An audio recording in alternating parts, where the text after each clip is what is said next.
৬,৭০০ কোটি টাকা ব্যয়ে চট্টগ্রামে তৈরি করা হবে লালদিয়া কন্টেইনার টার্মিনাল, যার পুরো খরচ বহন করবে ডেনমার্কের এপিএম টার্মিনাল কোম্পানি। দুপুরে ফরেন সার্ভিস একাডেমিতে এই তথ্য জানান বিডার নির্বাহী চেয়ারম্যান চৌধুরী আশিক। এ সময় তিনি বলেন, এটি চালু হলে বছরে প্রায় ৭ থেকে ১০ লাখ টিইউ অতিরিক্ত কন্টেইনার হ্যান্ডলিং সক্ষমতা যুক্ত হবে। বিস্তারিত শাহরিয়ার ইমতিয়াজের প্রতিবেদনে।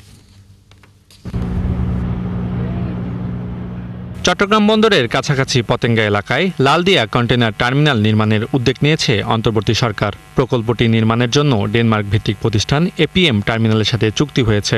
মালিকানার দায়িত্বে বাংলাদেশ থাকলেও ৩০ বছর মেয়াদী কনসেশন চুক্তির আওতায় টার্মিনালটি নির্মাণ, পরিচালনা ও রক্ষণাবেক্ষণের দায়িত্ব নেবে এপিএম টার্মিনাল। বিকেলে ফরেন সার্ভিস একাডেমিতে সংবাদ সম্মেলনে সব কথা বলেন পাবলিক প্রাইভেট পার্টনারশিপ কর্তৃপক্ষের প্রধান নির্বাহী আশিক চৌধুরী।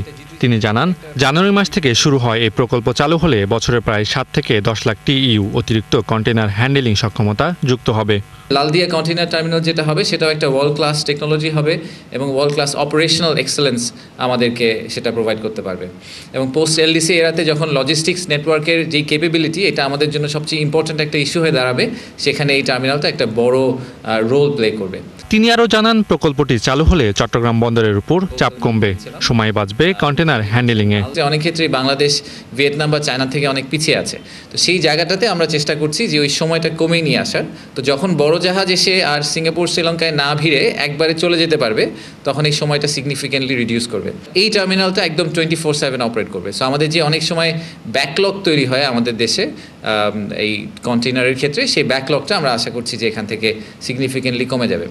বিদেশি কোম্পানির সাথে স্বাক্ষরিত চুক্তির ব্যাপারে রাজনৈতিক দলগুলো ইতিবাচক আছে বলে জানান আশিক চৌধুরী। লালদিয়া কন্টেইনার টার্মিনাল নিয়ে তাদের সবার view is very positive. Shahriar Imtiaz, ৭১, Dhaka.